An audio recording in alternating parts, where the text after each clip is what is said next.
Bueno, y abrimos ya la página de Misterio. Además nos vamos con uno quizás de los primeros asuntos que trató la Noche de los Asombros, en este caso con las extrañas luminarias que se veían, las que llamaban las luces de la Taea y Cerro de San Cristóbal. Con ella nos vamos, Noche de los Asombros.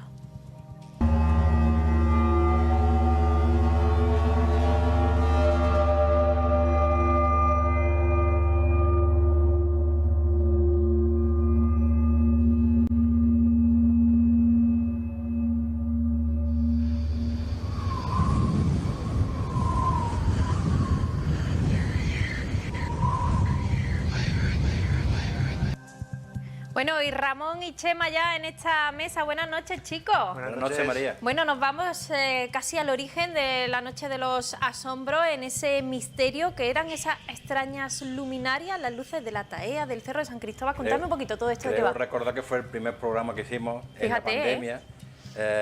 Sí, fue el experimento. El experimento, ¿no? De la Noche de los Asombros en el canal de YouTube. Y ahí contamos también con Loli, que le mandamos un abrazo. Eso sí, Loli, un abrazo, ¿eh? Loli. Yo siempre se digo que cuanto que quiera venirse, un día, por si ya nos ve y le entra gana un dita, que se venga con nosotros ahora y echamos un ratito de charla, que nos lo pasamos muy bien. Y ese programa fue de las extrañas luminarias, una fenomenología que hubo en Antequera, extrañas luminarias en la zona de la Taea, la de Gandía. Hay más zonas. Hemos dicho bien que en el Cerro San Cristóbal, como bien Loli nos dijo, que tuvo unas cuantas experiencias, ya las contaremos más adelante, y también en el Torcal, luminador en el Torcal. Son los 3 puntos de referencia en Antequera mistéricos con referencia a luminarias extrañas. Vale. Bueno, aquí también fue en una fecha de la década de los 80, 90. 70 más bien. Y Loli, su experiencia, que la contaremos, fue en los 70. Sí. Entonces, claro, estamos en términos muy antiguos. Yo soy un poco escéptico en cuanto a la fenomenología, estudiando desde el punto de vista antequerano, porque creo que hubo más una especie de, no sé, de paranoia, de histeria, porque todas se daban en la misma época, en distintos espacios. Es que, vamos, en los 70 la cosa llegó hasta que estaba investigando más a fondo el tema. Vino Antonio José Ales con Cadena Ser a Antequera, por la histeria que se generó con la aparición de luces. Se estudió luces en el Torcal, vamos, la cosa llegó a... Había luces en la zona de la Taea, para que no sepa más o menos, la Taea hoy en día ya no se llama así, es por la zona del barrio de Fuente Mora, para que aclaremos todo. Eso hasta en los años 90 estaba urbanizado, pero no había ningún edificio construido, y anteriormente era un carril de tierra, y lo único que había era Fuente Mora, es lo que es hoy en día y sigue siendo el Club de Fuente Mora. Ahí había apariciones de unos orbes, unas luces redondas de color verde, desde los 70 hasta prácticamente finales de los 90, cuando ya se urbanizó la zona. Desde que la zona está urbanizada, no hemos vuelto a tener noticias de que haya vuelto a aparecer este tipo de orbes. O sea, pero estaba documentado de que era en esa época, de que hubo varios testimonios y en esos puntos. Y en la zona del Cerro San Cristóbal, pues también hubo apariciones. Claro, es que Loli nos decía que cuando era joven, venía del instituto de estudiar por la noche, y ella vive en calle Colegio. Sí.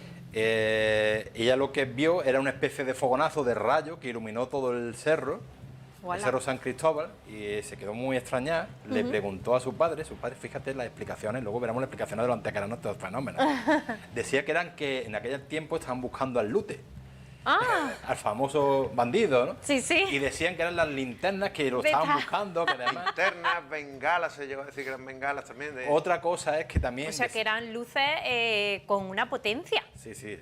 Bueno, estamos hablando de... Loli decía que llegaban a iluminar el cerro entero. Jolín, es que... Un fogonazo. Yo más bien apostaría por un rayo en bola, que es un fenómeno que hoy en día se conoce, que en aquella época no estaba todavía ni descrito, porque ella decía que prácticamente veía el cerro como si fuera de día, y ella venía del nocturno del instituto, es decir, el nocturno del instituto, si no mal recuerdo, salían a las 11 de la noche. Sí, claro, que ya noche cerrada sea la época del año que sea, totalmente, claro. Otra explicación que daba Loli, claro, ya para explicar, bueno, ese tipo de aviones que lanzaban publicidad, según dice ella, en el programa nos contaba, claro, nosotros éramos muy jovencitos, entonces yo no me acordaba de eso, ella lo contaba así, pero bueno. Y con respecto a la Taea, que es la más... Claro, siempre hemos dicho que allí siempre había zona de discotecas y siempre subían los coches, había mucho tráfico y siempre había vaquerizas antiguas o casas abandonadas, antiguas rurales, y todavía tenían los cristales de las ventanas, los coches al pasar pues, puede que hicieran el reflejaba, Pero bueno, reflejo. cristales ya rotos, es decir, Claro. roto. que cuando un faro impacta, o un piloto trasero también impactaba en el cristal, lógicamente el rayo de luz se dispersaba y Pasaba. podía dar. También había otra cosa que podían hacer un arroyo donde hemos tenido constancia de que había vertidos de arpechín, de pescado en descomposición y tal. Entonces puede que fueran fuegos fatuos, es decir, en un ambiente acuático, Sí. cuando hay mucha materia orgánica depositada en el fondo, se liberan lo que son pequeñas burbujas de metano y de fósforo, que al entrar en contacto con el aire generan un fuego Pues- fatuo, es decir, un fogonazo de fuego que normalmente suelen ser verdes o azulados. Fíjate.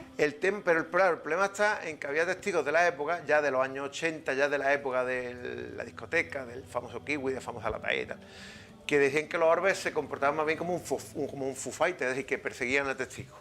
Ah, Y eso era la cosa lo que quizás nos inquietaba más, ¿no? Porque a veces mete un fuego fatuo, pues aflora Claro. la burbuja Y de se metano o fósforo, ¡pum! dice, Ahí- claro. Hay un apunte que O sea, decían que las luces llegaban a seguir a la hacía gente. a la gente. Ah, Loli ¿sí? apuntaba una cosa, porque nosotros dos no lo sabíamos, y es que había agricultores de la zona que decían que las cosechas se iban a pique, que le estropeaban las cosechas, eso decía Loli. Digo, bueno, entonces este punto es, de alguna manera es Sí, potente, ¿no? Y bueno, causaba causaba mucha A mí lo que expectación. me llama la atención es que haya tantos testimonios, ¿no? De algo Bueno, que casi siempre suele ser, ¿no? Una visión. Hay que tener en cuenta que al ser la zona de ocio de la época, era la zona de donde la pareja también iba a buscar intimidad en la zona, esa zona. Entonces, pues, lógicamente había mucho tráfico de gente joven y de gente los fines de semana y por las noches, Claro. que es cuando el fenómeno se presentaba, ¿no? Entonces, pues, lo veía Claro. mucha gente. Claro. Mucha gente. No sé si llegó a haber alguna investigación oficial en tiempos, porque aquella zona pertenecía en la época a Guardia Civil. Ajá. No sé si Guardia Civil, por el hecho precisamente de la denuncia de los agricultores, que los daños a las cosechas no eran provocados por el fenómeno, sino por los testigos y la gente que Claro, que ya a deambulaba lo por mejor la zona. acudía incluso a saber más de eso. Bueno, a mí también me llama la atención siempre lo que decimos el sitio, ¿no? El cerro de San Cristóbal, el Torcal, ya hemos hablado en otras ocasiones de fenómenos en estos espacios, Bueno, quizás por ahí. El cerro es que aún hoy sigue teniendo Claro. extrañeza. ¿Os acordáis de esa figura Totalmente. del monje? Que Las o sea, luces que se veían nocturnas, las luces que que al se veían final nocturnas, que también estas veces hablamos, eran es decir, evangelistas. que por ahí siempre mira a la gente Sí. con cierta, ¿no? Y en predisposición. y en la Taeas es una zona también mistérica, porque, por ejemplo, está la leyenda de la mora de Fuente. La fuente de la mora. ¿no? Ah, sí. Es un espectro, ahora, que muy bien apuntaba Chema, lo de la circunstancia de la sana, es decir... Yo eso creo no que es antropológico. Una aparición de una mujer una en traspolación. vestimenta árabe que se aparecía allí, en la fuente, dentro de, no sé, Eso es, un arroyo. yo apuntaba en el programa y yo creo que fue una traspolación. Ya sabéis que cuando la ciudad se reconquistó prácticamente no quedó de la población árabe y judía, no Nada. quedó nadie. De hecho hay Se un fueron. momento en la zona Barrio Carmen de la expulsión de los Efectivamente. moriscos. Entonces, claro, los habitantes que vinieron a repoblar eran castellanos y gente del norte. Entonces allí tiene el fenómeno de la sana, que son como una especie de fenómenos, bueno, fantasmas, personajes mistéricos, hadas, brujas, llámalo como quieras, asociadas al agua. Asociadas al agua. Normalmente son también pasó a Sudamérica como el fenómeno de la Llorona, también siempre son entes femeninos asociados al agua, que siempre se supone que atraen a los hombres para matarlos o para... Entonces, pues se decía que donde estaba el club de Fuente Mora, que había una fuente donde aparecía un espectro femenino ataviado con ropas árabes. Fíjate. Bueno, no había escuchado yo eso. Pues, eso de nunca. hecho, el nombre viene de hecho. Además lo asociamos a ese eso. programa por lo mismo. Oye. No, pero hay muchos libros. En el programa citábamos muchos libros. Sí. Uno de ellos que toca el misterio, pero bueno, esta circunstancia, pero a nivel un poco nacional. Hay un libro que se llama La llama de la sabiduría, que escribe Juan Francisco Fernández, donde los caballeros medievales Sí. se les aparecía entre los bosques, entre los árboles, una especie de llama, de luces, y ellos, esas luces le decían, bueno, pues que era como un aviso a que un cataclismo, algo raro, algo malo iba a pasar. Eso dentro de la mentalidad un poco medieval del caballeresca, ¿no? Claro. Entonces él comentaba en ese libro, pero luego, por ejemplo, Iker Jiménez, también hablamos de las luces malas, con su... Es que en la zona de Extremadura, en la zona de Albacete, en la zona de Castilla-La Mancha, esa zona, hay mucho de luces mágicas, luces, vamos, luces malas, se llaman Eso te iba a también. decir. La luz de Ribera Oveja, la luz del Pardal. del Pardal. Luces relacionadas con alguna tragedia, bueno, alguna bueno, con tragedia, pero o es que aquí- anuncian algo. Pero aquí algo... es que la fenomenología es muy amplia. Por ejemplo, Iker Jiménez decía que en su libro que también lo tenía luces de difuntos, o luces de aparecidos, De o de apariciones. almas errantes, que se daban precisamente en la noche de difuntos. Claro. Bueno, O sea, también hay que decir, desde el punto de vista científico, que las mejores condiciones para los fuegos antermos y los fuegos fatuos se dan en esas fechas. Humedad en el ambiente, se dan, es decir, ¿por qué en los cementerios antiguamente había fuegos fatuos la noche de todos los santos? Porque era la época cuando llovía, que ya había llovido mucho, que ya había mucha humedad, ya había mucha descomposición y emanaban lo que es los gases de metano y fósforo del suelo y se generaban estas luces, ¿no? Bueno, de todas maneras, las luces de la ataea es cierto entonces que, bueno, la gente lo recuerda, es decir, el testimonio oral está y todos coinciden, ¿no? en el tiempo. Además, bueno, en una época ya que hablamos de los años 70, pero tampoco lo tenemos tan lejos. en las redes sociales hice una especie de captación encuesta y había gente que dice que lo pasó muy mal y yo intenté que me diera el testimonio para documentar el vídeo y no accedió a eso, ¿no? Que lo recuerda. Lo recuerda y lo que lo pasó muy mal, no sé, como algo que le daba mucho desasosiego, mucho miedo. También hay que decir que en aquella época estaba de moda los ovnis. Era la época de oro de los ovnis. Con los americanos, ¿no?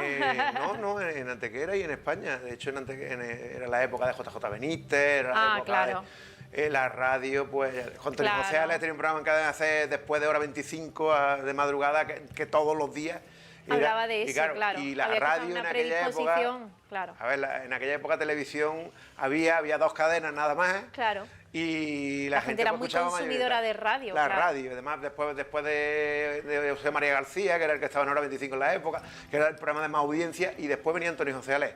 Y era la época de las oleadas ovni, los avistamientos. Y yo creo que también es lo que dijo Ramón al principio del espacio, es que se generó una histeria colectiva también. Claro, que al final todo el mundo, ¿no? Ve cualquier cosa y lo relaciona directamente. Pero bueno, a mí me llama la atención porque ya te digo, bueno, años 70 no estamos hablando como otras veces de leyendas muy atrás o historias muy atrás, sino que es muy reciente y además algo que la gente coincide. Y además yo escuchaba esto ya de jovenzuelo, más bien peque, y sí, eran la década de los 80. Sin embargo, Loli, pues dice, no, es que yo ya, no concretamente en la Taella, sino que le preguntaba a su marido y demás, y en el cerro de San Cristóbal, o sea, ese rayo y demás. Y además, justamente con el testimonio de Loli también, muchos vecinos de San Juan también lo habían visto, que en el cerro, allí también se ven luminarias y hay fenómenos extraños.